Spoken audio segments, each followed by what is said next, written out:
Alright, so we have stripped the van and we have done the tiniest amount of cleaning, such as remove all the bolts, dirt and other loose bits. Including the spiders. I swear there's more spiders. There's like cobwebs, new cobwebs all around. So we're just going to take you through a few things that we found on our van once we removed the plywood floor and the sides that definitely need fixing before we, you know, cover them up forever. Let's take you on a tour of all the holes and stuff.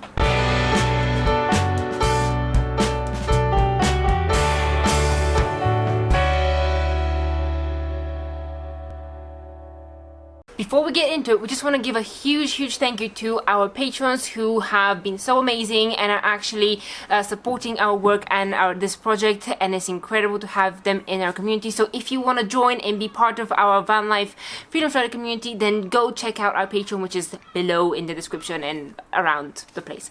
So pretty much out of everything, the two most significant holes in our entire van are these two. There's one here. And there's one pretty much on the other side of the van over here. Looks exactly the same.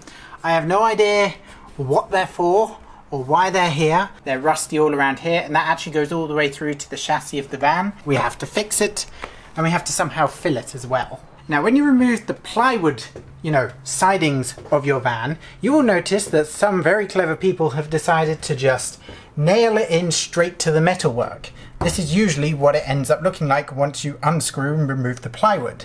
Now that tiny hole, although it may not be rusting on the outside, there might be a tiny little bit of rust on the inside, and that tiny little bit of rust can grow into a lot of rust. They literally only take 5 minutes to cover up. You just need to clean the surface and put some hammerite paint on so they don't rust, and then you can cover it up forever.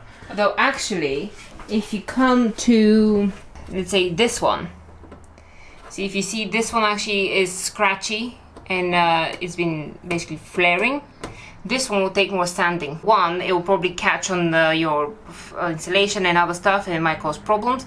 But also, you can't really put paint securely and know that you've covered everything. Now, most vans, including our ones, the wheel welds are usually a little bit more drastic than the side. As you can see, these two lovely rust patches are actually bolts that go through to the outside of the van. And on the opposite one, you can actually see, because this one was actually free, the actual holes where they have drilled it in. As you can see, these holes have released more than enough rust and have started to layer the rust here, which has spread, and then there's some chipping here.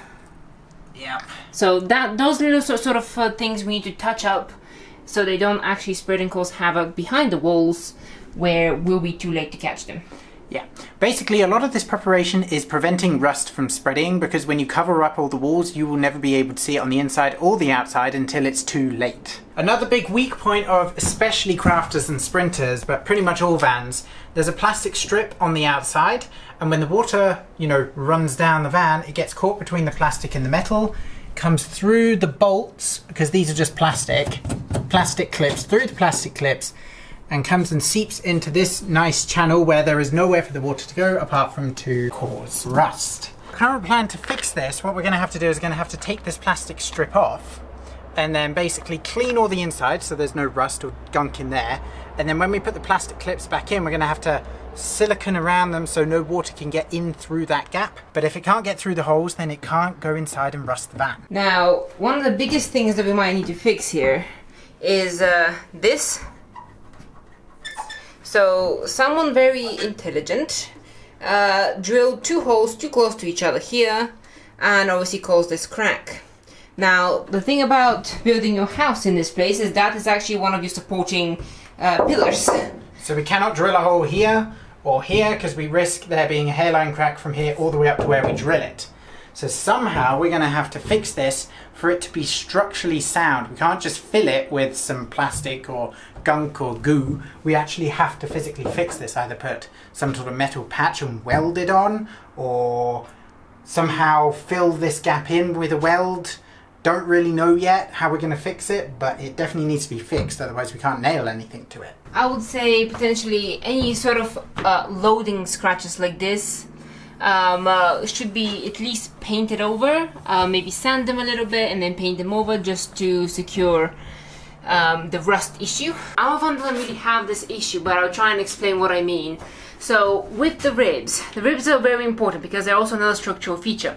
Now they're held by this bonding agent. If that bonding agent has loosened and it's causing the roof to bong up and down, which this is not. Basically, that means that the connection between the rib and the roof is weaker. So that causes a structural issue, but also it poses a sound deadening issue. So what you need to do is re-stick this with the right sealant. We don't need to do that, but that's just a tip for you in case you need it. Let's pop to the outside issues. Thankfully, there aren't that many. Now then, I don't know if you can see anything wrong here. I mean, we can't at all. Well, actually, that might be a bit of a smudge. This tiny little thing here. Oh, and that thing. So I'm not too sure exactly how this happened, but basically the top paint of the van has come off. They've actually primed it when we bought it, so it's not going to rust, but it does kind of look a bit unpleasant to look at. So we are going to have to kind of sand this down and spray the actual van paint back on. But this is not the worst of it. This is the worst rust patch that we've actually got on the outside of the van. It's not as bad as we've seen plenty of vans have, but still, that in 5 years' time will kind of be that. And this will kind of be flaking away. So we are going to need to have to fix that and all the other tiny little stone chips and door dings and everything else like this. Because see, that's just starting to bubble now. In a few years, it will look like that. And then in a few years more, it'll be pretty much unrepairable. So there are loads of little stone chips all over the van that we are going to have to fix. They're not that much of an issue, and I know it's on the outside, so a lot of people are like, what do you do? But you just need the right tools, right sandpaper, right primers, right paint, and the right technique, which we will tell you when we figure it out. Coming soon to a YouTube video near you.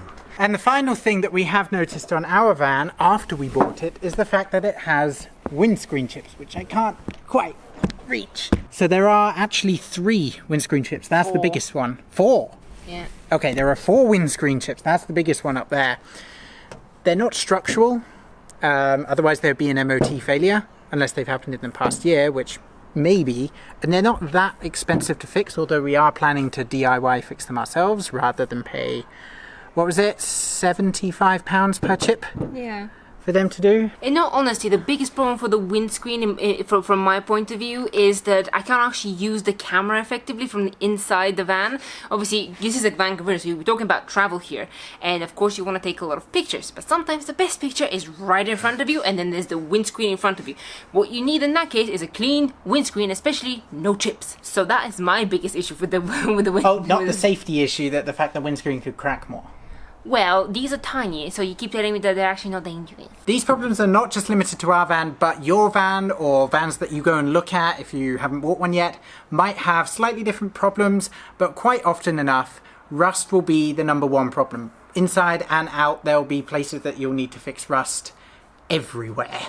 And like we said, it is highly advisable that you do touch them up, even just with a primer or something like that, just so you can stop the rust spreading, especially the rust. So yeah, this is what we're gonna do to prime our canvas, so we can basically just build and have the least amount of problems from this angle as possible. Please, no problems.